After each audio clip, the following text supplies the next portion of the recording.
is an academic tool for us students, especially doing our homeworks and doing our reviews before exams. This helps us a lot to gain more knowledge, to access more information, so that we can get, be prepared during the exams or our quizzes or any activities in school. About EI, for your own opinion, sir, what are the advantages or disadvantages of EI? So there are major advantages and disadvantages of using heavily on AI, no? So, ano na to ang mga advantages. So, firstly, ang mga advantages nga makuha na to sa AI is kanang direct nga answer, or kanang mas accessible nga knowledge compared nga mag-search ka sa Google, or mag-search ka sa library, magkuhan ka sa mga pages sa libro, di ba, dugay, hassle. Kaya while mag-AI lang ka, picture lang nimo tong unsay questionnaire, picture lang nimo unsay mga gipanghatag task sa mga teachers, so automatic gawas na rin ang answer or mga result. Well, ang disadvantage po sa pag-rely nato mga students, especially gid no, mga students sa AI is more siya nahimo siyang hindrances sa ato ang mga student nga magamit ang ato ang capabilities, ang ato ang intellectual thinking, ang ato ang knowledge nga imbis ma-improve, mura siya murag na himo siyang babag na ato ang knowledge ug ato ang skills mag-improve. Nahimo nun siyang nagsalig naman ta, murag inignay exam based na lang sa AI, diretso ang ato ang mindset. Dili ta mag-brainstorming, murag mawala na sa ato ang mindset din. So, mura siya in short para nako ang disadvantage sa AI kay maka-slow siya samot sa mga estudyante. So, and this, I'm going to ask you, sir, this questions. One question for section 1, all about the EI consciousness dilemma. So, what do you think EI consciousness means? Do you believe EI can ever truly feel or be aware like human? Why or why not? So, since aware man ta nga ang AI is generated rana siya or program rana siya sa mga IT specialist nato or ato ang mga information technology enthusiast. So, it means tao lang sad ang nag-craft anang mga program para mahimo ang AI. Kanang mga AI nga itong i-search sa App Store or sa Play Store, kaya na sila ikaw galing ng mga author, mga creator, which is mga tao. So, in short, ang mga katong imong question ganiya nga na feelings or na emotion, so di ba mo the question, so makaingon ko nga wala na siya sa AI, kaya ang AI ko naman na siya program based naman na kung unsa lang mga idea nga gikan sa Wikipedia, gikan sa Google, tanan sa ResearchGate, sa Google Scholar, diha lang mag-base sige ang AI. So kung unsay imong gipangayo gisig sa AI, ang yaang kwaon mga information lang sa gikan sa news or sa mga bagong articles nga gipost sa Google. Dili ni siya murag tao nga naay kalag nga naay emotion or naay feelings. So walay capability sa AI. The next in section 2, it is about the truly problems in autonomous vehicles. So, who should decide this life and death rules for self-driving cars? Like programmers, governments, car companies, or the public? Why?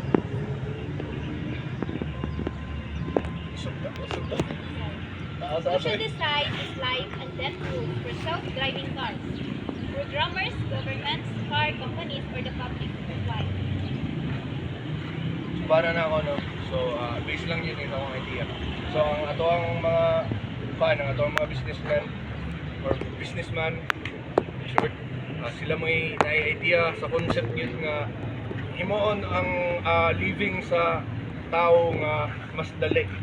Like, sa una, example like sa una, kung matabatag sa'yo, kung kahigatag sa'yo para magpara sa sakyanan, Kay ang sakyanan dili na siya ingon nga anytime naa. While ang sa laing countries, sa mga first world countries such as sa northern o sa western countries, mga Europe, America, or maskin Japan, sila ang mga technology nga nagamit sila og AI based or computer based nga mga vehicle or mga any transportation mga services such as kanang mga train nga iana i-swipe na lang nimo ang imong card, dili na ka makikistorya sa tao para mo bayad mo sa imong mga plate dito, iana lang nimo imong card automatic. So iatod na kaniya asa ang ganahan nga mga area. Well, napoy mga kanana, napoy mga possible threats ana like na mga disgrasya. So ang responsible po ana ang atawasad nga government. Kanya naman maskin ang mga businessmen or mga IT programmer may responsible sa technology, sa idea, pero ang concept man gud nga gahatag sa kuan sa balaod nga mag-allow sa technology nga makontrol sa ato ang daily living, which is ang gobyerno naman gihapon. So posible gihapon nato ma-blame ang government ana kung allow nila ang AI nga mo manipulate sa ato ang daily living sa mga tao. As you mentioned earlier, sir, about your answers, do you find any problems about that? Certainly yes. So, Section 3 for job displacement by AI. So, which jobs do you think AI will replace first in the Philippines, like farming, teaching, customer service, or driving, or etc.? Just give one example and elaborate it or explain it. So, as an agriculture major student, no? So, para na ako mas unang i-prioritize sa atong government ang paggamit sa AI sa agriculture. Kay syempre sa DA naginahinay naman tag-improve ang ato ang mga equipments, ang ato ang mga machineries nga nagamit na niato mig kabakan sa niagi na sila mga projects, sila ang mga nursery nga nakakuha na lang, computerized na lang ang ilang pag-monitor sa ilang nursery, sa ilang mga tanom. So dili na kailangan nga kada adlaw mga tao. So kuha na, mag-update na lang automatic ang ilang computer. So igo na lang sila ma-open sa ilang mga cellphone. So feel na ako ang in the near future, no? Siguro year 2050. So ang pinaka makita na to nga unang mag-involve og AI, so ang ato yung agricultural sector. Then, this is the last question for you, sir. How will AI affect agriculture's jobs like rice farming or pest control in our country? What new opportunities might it create? Again, how will AI affect agriculture jobs like rice farming or pest control in our country? What new opportunities might it create? So una no, ang advantage anang kanang AI nga application sa ato ang agricultural sector kay di ba time efficient, dayon cost efficient. So pag may time efficient, so dili na kay ka manawag og kinsang mga tawhana para mo labor. Or dili na kay ka mogamit og pila ka oras, pila ka adlaw para mag-harvest or magkuan sa product or magkuan sa tanom. So ang kuan na isa lang nalimot ko ako ang gi-answer sa crops manoon. Isa. Balik ko sunod na Ayun na, padayon na katana to. Napadayon naman siya direct. Pwede na? Sige, continue. Sa crops manoon gan. How will AI affect agriculture jobs like rice farming or pest control in our country? What new opportunities might it create? So naragyan na siya iba, no? Mga major advantage and disadvantages, no? So una, sa mga small scale nga mga farmers, such as mga ginagmay lang ang mga magsasaka sa atong bukid. Dili sila applicable since ang ilaang budget is limited lang. Then kung tagaan magiging mo sila heavy machineries para gamiton or maggamit din sila technology computerized nga mga equipments, so musamot silang modili kay mahal kayo. So di ba una sa tanan ang expenses dayon isa pa kung magamit ka og AI o mga computerized machineries, mawala na sa employment sa mga tao. So daghang tao nga mawalan trabaho kay syempre mga agricultural sectors gamit na kuan mga Machine. equipment nga computerized. So usa na lang ka tawo mag-control. Pero ang advantage pa na niya sa mga industrialized nga mga sektor, Yeah. like pareha ng Del Monte, pareha ng mga dagko kay mga company nga mga Magnolia.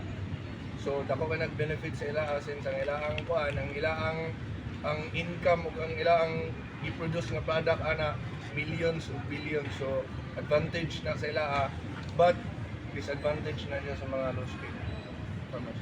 Correct. Thank you, sir. And then, further na lang dyan, sir. About your thoughts.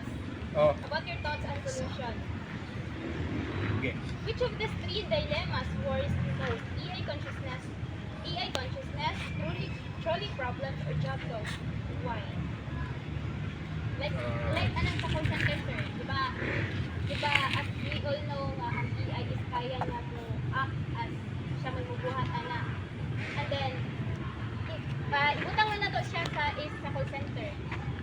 Ma-consider ba na to siya job loss sa mga call center agents? Dili ra gyapon nato siya 100% lumayngon nga ano siya no job loss na siya kay ano man operated man gyapon ang mga computer devices. Mayon kag pinaka high tech nga butang atong gigamit karon ang cellphone o ang laptop. Pero kung wala mo gamit ang cellphone o laptop, dili ra man gyapon na siya usable or dili gyapon na siya useless gyapon na siya. So Technology will not exist without human. wala rin po na siya gamit kung wala ang help sa human. How does AI help you as a student in your studies or an assignment?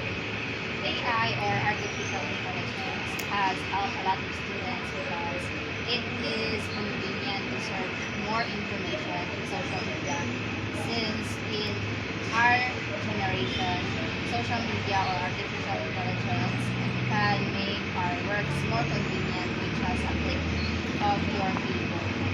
And with it can help me as a student search more information online and can canvas a vast knowledge regarding such information from different places all around the world.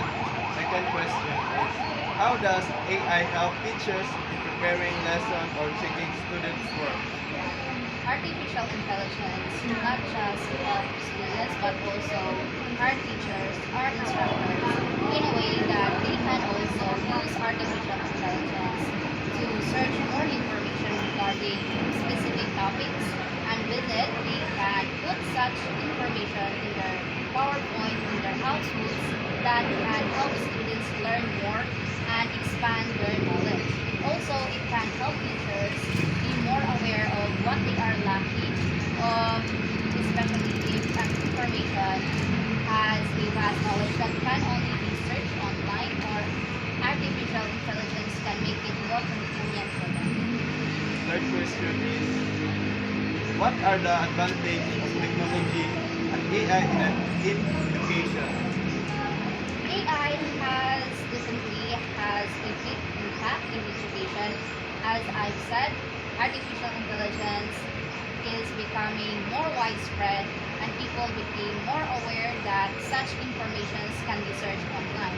It has an impact in education as there are a lot of topics such as research papers that can be now searched online and can be now viewed. What are the disadvantages of technology and education? As AI has its pros, AI also has its cons, such as students, especially now, are becoming more lazier and more dependent on AI, such as schoolworks or outputs. And some people argue that in the future, very advanced AI might become almost like a conscious being. If an AI can talk like a human, learn, adapt, and even show emotions, should we treat it with respect? If it suffers, it is wrong to just turn it off. Yes or no? Yes. So others say that no matter how smart it looks, AI is still just following code and patterns. So just like according to Huyet earlier, that AI, or we are aware of both that AI is controlled by a human gyapon. So ba siya coding gyapon na siya. So it does not really feel pain, love, fear, or happiness. So even if ang AI, if mo exist siya, magka-feelings or mag-adapt siya, bisag din na siya tratuhon or yatak-yatakan na siya, mulakaw man siya, yatak-yatakan, sipaw man na siya, so hindi siya maka-feel o sakit. It's because i-manipulator siya, like, controlled na siya. Mas ay technology lang siya, hindi siya, wala siya, it's not like human nga have a feelings. So siya, never did na si AI magka-feelings, magkaroon ng feelings dyan. So they argue that we should focus more on how AI affects real humans instead of worrying about the feelings of machines. So but if one day an AI begs, please don't delete me, I'm afraid. What should we do? Would it be just like closing a program, or would it be like harming a living being? If if this will be happen, if one day AI begs, like, please ayoko i-delete, mahadlo ko. Unsa mong buhaton about that? Would it be just like a closing program because mali mo, or would it be like harming a living being?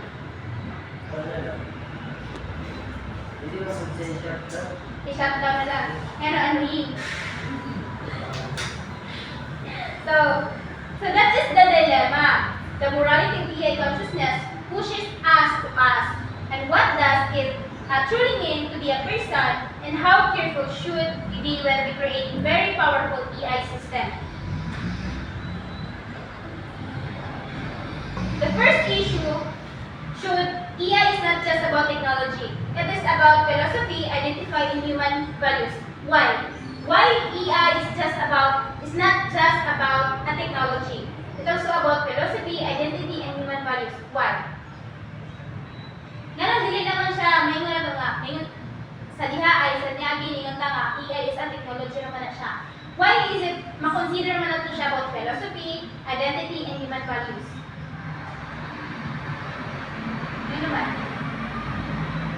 Consider na siya, like, kung siya research ko, dahil sa nakaka. So, because AI is helpful to us, especially as students. Yes.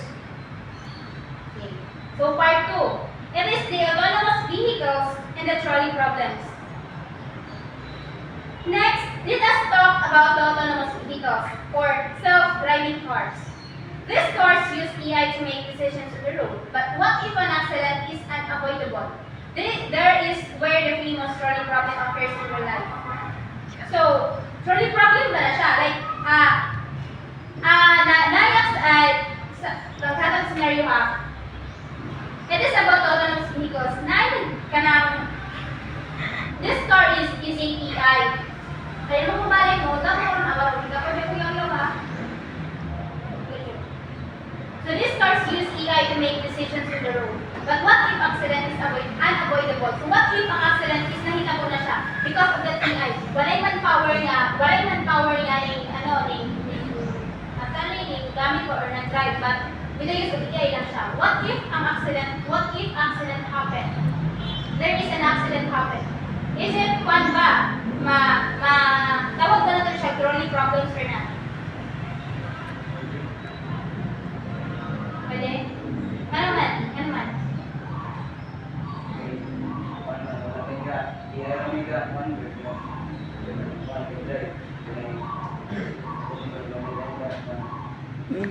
So, okay. So some people say that the AI should choose the opinion that saves the most lives. They follow a moral view called utilitarianism, which says that the best action is one that produces the greatest good for the greatest number. So they think the car should sacrifice for one to save life. So they think the car should sacrifice one to save five. So do you believe or do you agree with it? Again, some people say that AI should choose the options that save the most lives. So ang iyang highlight ani is save the most lives. And they follow a moral view called utilitarianism, which says that the best action is the one that produces the greatest good for the greatest number. So they think the car should sacrifice one to save five. So, with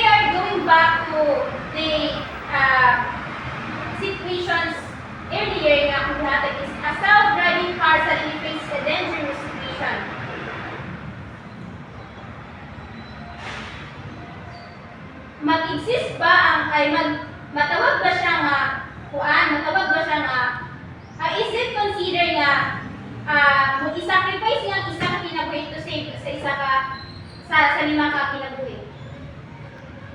So they think that, so if it is possible, the car should sacrifice one life to save 5. Damo ko nakita nga something, kanang, kung sa tawag ano bang something fairness or asa mo gusto, like i-save ang isa ka pinabuhi or bahala na isa ka pinabuhi basta ma-save ang lima. Is it fair or not? No. Ikaw ate? Ano ba? Kay unfair man po sa kuan kay mas biliyon mo to kuan ni mother. Doy kay tong isa. Like Ikaw? Who's for last? Is it fair or not? Is it okay or not?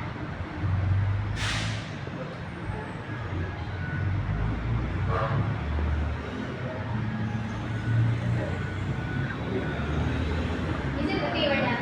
Yes or no lang? For me, Ano ang unfair sa inyo nga?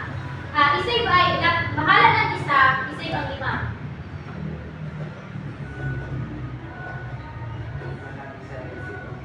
Oh.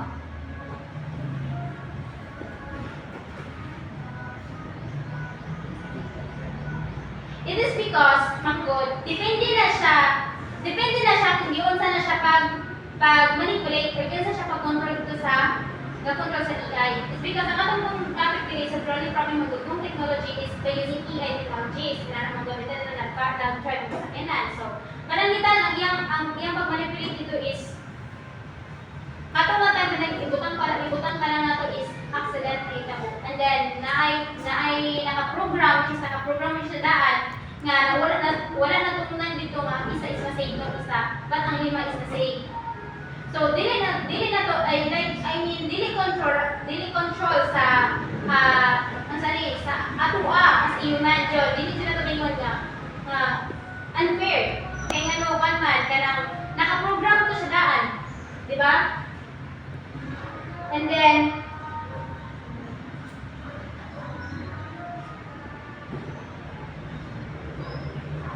so some of you are disagree, di ba?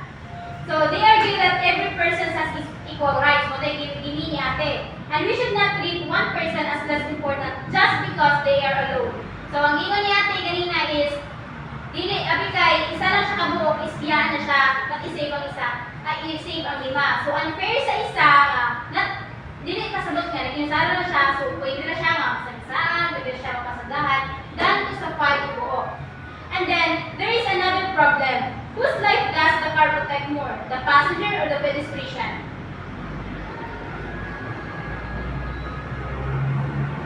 Pinsa? Whose life does the car protect more? The passenger or the pedestrian?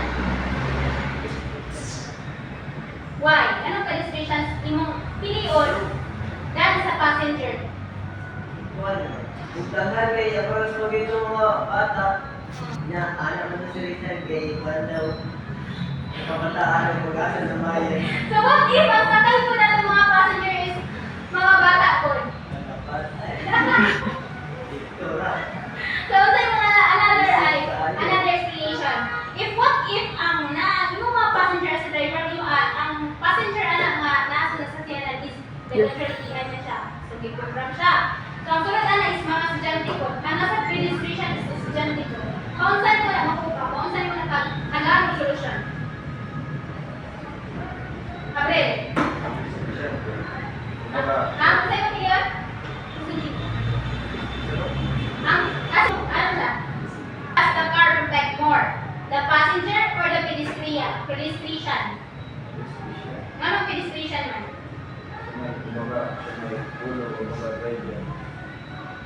Di man, ano yung driver? Ano yung driver? i-shutdown ang sakyanan. Ha? Shutdown.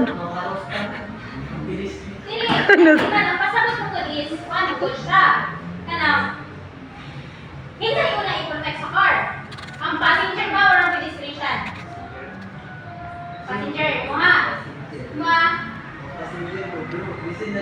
Duterte kay Putin na siya. Siyempre, daman itong kuhan, kasi kung na-control, yung una-kuhan, kaya pa siya, So para sa kuha mong good, sa kuha mong good is, sa kuha lang ka. Sa kuha, if kani kay kuha lang siya, kanang like, since naka-program din siya, so maybe ang maprotektaran na niya sa car is ang passenger. Kaya ano, nalaman siya sa program. But ang pedestrian is bahala na to siya. Kaya wala man ang pedestrian is out of control man sa technology, which is ang EI program. Wala man siya nakaprogram ang pedestrian. So, may possible nga ang kuanan sa car, maprotektahan sa car or ma-save niya muna is ang life, ang passenger. Life of the passenger. So, the trolley problems for autonomous vehicles shows that EI is not neutral. Behind every algorithm, there are hidden human decisions about who matters, what is fair, and what we are willing to sacrifice. So, kaya ba? Kaya ba? So, part 3, for the job displacement and the future of work. So, another moral issue is the potential for job displacement. And EI and autonomous can do many tasks faster, cheaper, and sometimes more accurately than humans. For example, the chatbots can replace customer service agents. Robots can replace factory workers. EI software can cope with farming, accounting, even medical analysis. So, with these 3 moral issues in potential for job displacement, do you agree nga na exist ang EI? Like, di ba, ang EI is, like, ang mga robots is, i-manipulate na sila, nakaprograma na sila. So, do you believe na mga agree ka na mo exist sila? Nga sila ang magdagan ng human? For practical life, pinsay mo yes, pinsay mo ito ba? Ikaw, eh? No. Ikaw, Brett. Ikaw. Ikaw. Ikaw. Ate.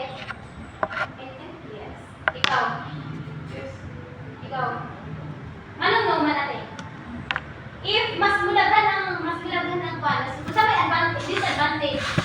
Ay, ano na, kung may disadvantage, di ba ganun pa? Kung may disadvantage nga makita din mo na if mag-exist ang EI like robots, chatbots, or EI software. If sila mag-exist, sila ang gano'n than human. Sila ang mas mataas than human. Paunsa sila maka-affect for daily use. Hindi ka namin kwan, hindi ka namin, may kina sa job displacement, sa trabaho. How do you affect? Kaya mawalan o trabaho ang mga human dahil So, nagka-jobless. So, daghan ang maka-employ because of the existing existence of EI. How about the advantage? Ako, pwede mo tubag ko. So, ang advantage, okay man siya kay less dili ka ta mahago, and then at the same time dali sa batong pagtrabaho, wala na ikuan diretso na, and then ang disadvantage is ang mga tao man magkatapulan, and then at the same time katulagi ang ubang kuan tao mawad anog trabaho kay agi na ni-exist sila mo sa bang kuan. So, on one hand, this can be good. So, okay man siya if may exist ang EI. Because maka-increase yung productivity, maka-reduce yung human error, and take over dangerous or boring jobs. So, isang pag hindi mo nakapahulayo ng EI, Hindi kaya na ng mga kapul- robots, dili na siya. They can feel ka ng pain, or dili sila makapil ka na-suffer sila. Like, Di sila kapuyon. Wala, dili limited ang ilang gusto, like, something inana. Unlike human nga, ma-tired, syempre, nagot yung feelings, emotions, like inana, so we can feel. And then it can help also in agriculture, especially sa tua, like sa mga is agriculture, I know nga, lahi-lahi tag programs. So, there are agriculture, okay? Computer studies, ikaw. HSM, and then ikaw, same, and then agriculture. So there are four programs here. And then some mga sa agriculture is one kaya ang EI for like mga drones, EI drones, inana. So big help yun sa mga para for that, even though nga na siya disadvantage nga, it can lose labor, or it can unemploy ang mga laborer, wala sila trabaho. So, it can help also in agriculture, especially sa tua, like sa mga is agriculture, and then some mga sa agriculture is one kaya ang EI for like mga drones, EI drones, inana. So big help yun sa mga para for that, even though nga na siya disadvantage nga, it can lose labor, or it can unemploy ang mga laborer, wala sila trabaho. big help po siya sa is ikaw ang manager, ikaw ang tag-iya nga kuan nga land or nga palitan rice fields na so less na bitaw pag cost like dili na bitaw ingon nga oo di na ka mag-sweldo like hindi is mo gasto man ka but mausa na siya ba dili na siya ingon nga like di ba ibang problema pa ka makita kasi mag-labor na Less so hassle. there are always a kuan na ay advantage and disadvantage so but on the other hand many workers may lose their jobs or see their salaries go down. So because of kanang nag-exist man ang kanang kuan, nag-exist man ang like mag-exist man ang AI, so ang uban sa pharma, makuha na, maggamay na ang salary, and feel do na rin ang maanin kayo ng uban. Di na tanan nga pagkatrabaho because of that's diba karon mas dagan ang mga crew. Mostly ang robot is mukuan sa mga katanan. Food chain? Sa Restaurant, ba? mga inana diha sila magamit or sa mga mall, inana. So, we must ask, is it fair to replace human machines just to increase profit? It is fair ba nga ma-replace ang human sa machine lang para mataas ang profit? Mataas ang ginansya? Yeah. Yes. No? In practical, yes. Yes, practicalan ba? But in kanadyong general, Dili. no. No. Because we are human need tag money, di ba? Yeah. We're not living without money. We can't True. survive without money. Mas dili lang sa world. But more in kuan, so dili pwede kung wala tayong Ginoo. So what responsibilities do governments and companies have to retrain workers? O sa man? Sa responsibilities nga buhaton ni governments o companies nga have to retrain workers na para ma-maintain or nakaregaw. And it balance. Balance. Fair. Na dili na po 100% na AI and then dili na po 100% na kung if they are going to adopt niya. And how we can create new jobs and support people during the transitions. Paunsa na to siya. Paunsa mag-create of new jobs and support people during the transitions. If ma-represent ang one. Paunsa. Ay. Ako, ihuro ko na. Paunsa.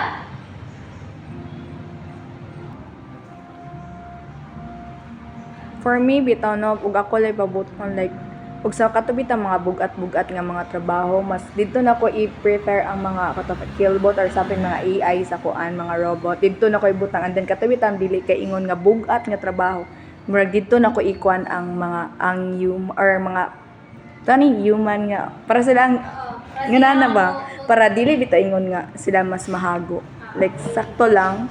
So, ang kunan niya, moral approach niya sa AI jobs include siya to provide siya with training and education programs. Like, it is fair to replace human machines just to increase profit, di ba? Magaling ang first question. So, aside na is mag-provide na lang ng training and education programs. And then, mag-create ng laws for protect workers' rights. And then last is using AI to support humans, not just to replace them. So, dili sila ingon nga, di ba? Anak na lang sa questions rin, how can we create new jobs and support people during the transition? So, despite kapulihan sila, why not nga po gamit na lang ng AI to support humans, not just to replace them. So, kung gamit kayo since nagkuha naman siya ng AI karon, so, ato na lang siya iikuha na lang ang AI. Gamitin na to siya to help humans para ang katong tao is dili sila ma-unemployed, dili makuhaan o trabaho. And then for the conclusions, how should we use AI? Kani, I know, relate kay money. So, since the morality of artificial intelligence is not a simple topic, it includes questions about consciousness, life and death, decisions with autonomous vehicles, and displacement, affecting millions of people. Last question, AI is a power tool or not? Is a powerful tool or not? Or How can you say that AI is a powerful tool? Why? How do you compare AI to the Google?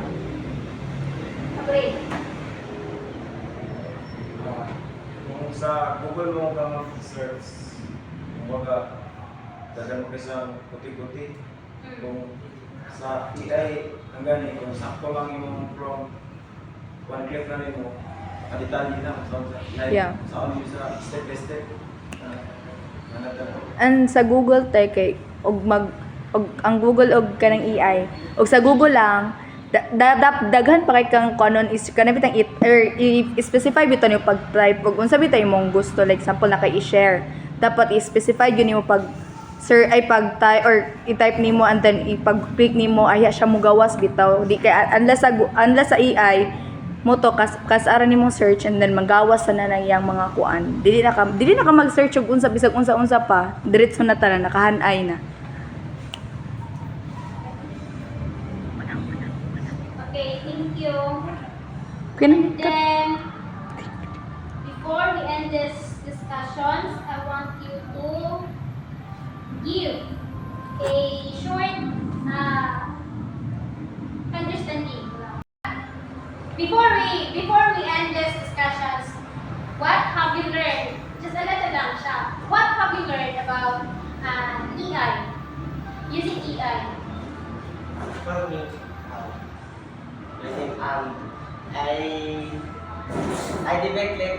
I developed Gumarani. Then my first space is same first year.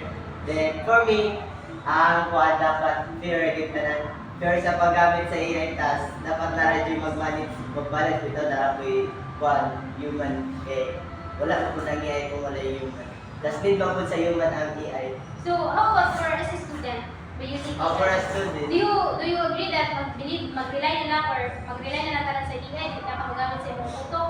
Like, na yung student, tapulan na. sa imo nga. Sa ako dapat ko yun. Moses sa kong AI, pag ano, na hindi na masabtan, And then- hindi na kukuhaan dito tanan. You're going to use AI but magkuha lang ng idea. Dili dito ako. Okay, very good. Ikaw ang taga-zero. Okay, what have you learned? Atong discussion kanina about the job displacements, mga kuhan, ano lang yung mga na-kanan? I learned from the topic is AI is big help sa toong people nga kay using AI is high-tech na siya. Dali na kay siya. As an agriculture students sa ato advantage kay siya kay para atong dito sa sa kabakan. So nag-use na sila og AI para dali ra kay sa natalan para sa ilang mga farms bitaw kay para dili na sila everyday nga ato sa farms para ma-monitor nila. Nagamit to sila og AI nga para makita na nila dito kung unsa ang ilang dapat buhaton or unsa yung mga sakit sa ilang mga kanong bitaw or unsa yung mga kulang dito makita na nila sa ilang computer kay i-control na nila. Okay, isa pa. Okay, Red. I learned about AI. Kumbaga, common na yung siya nga magamit ang AI. Unique pa din siya. Diba? Ang kuhan lang, dapat dili ta mag-control sa AI. Dapat kita mo mag-control sa AI. Kung kita mo kumbaga, kita may na utok nila. Diba? Sige na pa. Ikaw. And also AI is kanang AI jud need jud na siya sa student kay pero dili lang jud siya bitaw i-balance na bitaw ang magamit, like for example magkuha na mag idea di jud nimo like maghatag mo na siya summary dayon i-edit ra nimo das na jud ko kay own kanang own di ka sa imong mind nga i-share ko nimo so Okay. AI is a partnership of human Yung repeat. Isa yung repeat. kay mga AI kay makahelp siya sa bitaw trabaho para madali or Ikaw. Pwede ka. Okay. Basta na yung idea about AI, ano kailangan natin mag-AI, hindi lang mag-bala. My understanding about AI. So, dapat naaral mo ba ito sa sakto o sa musik ang mga sa mga ada dapat kuan mo ay i-balance mo mga asa ko kuan sa sakto mga pag sa So do you believe or do you agree na ay sabihin ko do you agree na mag-rely na lang ka sa AI tanan or di nag-bilin mo 50-50 lang or 55% ang AI and then 75% ang yung mga comment. Ansay mo 100% rely on AI or 25% rely on AI and then 75% rely on yourself? Dapat yung sa imong self yun na dapat yung percentage para kung improve yung mga doon mga idea yung mindset. Clear siya. And then, ako last. For me, using AI is not bad. Is it good? But it depends on us on how we are going to use it. And also, in using AI, not totally nga, like gasalig na ta. It depends on you how to use, on how you manipulate AI like that. Paano good siya? If ang AI man good, if dili na mo makontrol yung so there is a kanang dapat controlling yung kasi yung kaugalingon kay mag-rely na lang ka sa AI tanan. Pausa na lang if kanang naanaan din ba? Alam to, naana din On the spot. On the spot na situation. Nga wala kay technology nga gamit. Pausa din mo na siya ma-cook up, maka-survive ba ka without using AI. Without makatubag mo ka diretso if without using AI. If mag-rely na lang ka sa AI. Maybe that would be all for this discussion. It's about the morality of artificial intelligence. So, thank you for watching, guys.